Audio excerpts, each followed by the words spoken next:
வங்கியில் சேமிப்பு கணக்கு வைத்திருப்பவர்களுக்கு இப்போது ஓர் அதிர்ச்சி தகவல். கடந்த காலங்களில் வங்கிகளில் பணம் சேமிக்கும் போது அதிலிருந்து ஒரு சிறிய லாபம் கிடைக்கும் என்று நம்பினோம். ஆனால் தற்போது பல முன்னணி வங்கிகள் சேமிப்பு கணக்குகளுக்கான வட்டி விகிதங்களை மிக குறைவாக குறைத்துள்ளன. இதன் காரணமாக வங்கியில் பணம் வைத்திருப்பதன் மூலம் கிடைக்கும் லாபம் மிகச் சிறியதாகிவிட்டது. முன்பு வங்கிகளில் சேமித்த பணத்திற்கு நல்ல வட்டி கிடைத்திருந்தது. ஆனால் இப்போது அது பாதுகாப்பு மட்டுமே அளிக்கிறது.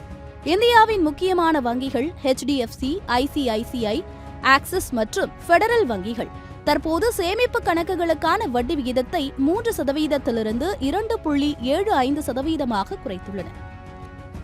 இதன் விளைவாக 50 லட்சத்திற்கும் குறைவான தொகைகளுக்கு 25 அடிப்படை புள்ளிகள் குறைக்கப்பட்டு இந்த வட்டி விகிதம் ஏற்பட்டுள்ளது.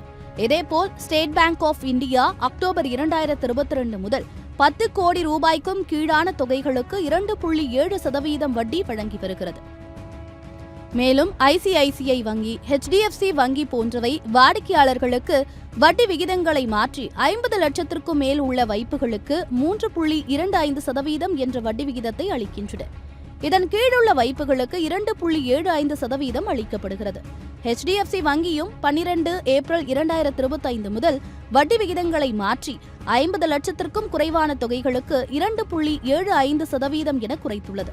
50 லட்சம் ரூபாய் மற்றும் அதற்கு மேலான தொகைகளுக்கு 3.25% வட்டி வழங்கப்படுகிறது. இதைத் தொடர்ந்து HDFC வங்கி தங்களது நிலையான வைப்பு தொகைகளுக்கான வட்டி விகிதங்களையும் 50 அடிப்படை புள்ளிகள் குறைத்துள்ளது.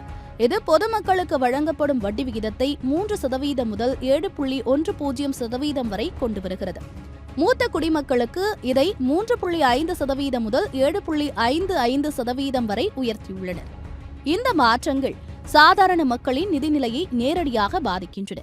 நாம் சில மாதங்களாக அல்லது ஆண்டுகளாக சேமித்த பணம் தற்போது ஏற்கனவே குறைந்த வட்டியுடன் கிடைக்கிறது. இதனால் நம்மை சுற்றி பலர் வங்கியில் பணம் வைக்க வேண்டும் என்பதை தொடர்ந்து சந்தேகிக்க தொடங்கியுள்ளனர். இது பாதுகாப்புடன் இருக்கும் நிலையில் நமக்கு சிறிய லாபத்தை பெற முடியும் என்ற நம்பிக்கையையே சிதைத்துவிட்டது. இந்த மாற்றங்களை பார்த்து நாம் இனி எங்கு பணத்தை சேமிக்க வேண்டும் என்பதில் மேலும் கவனம் செலுத்த வேண்டிய நிலை உருவாகியுள்ளது.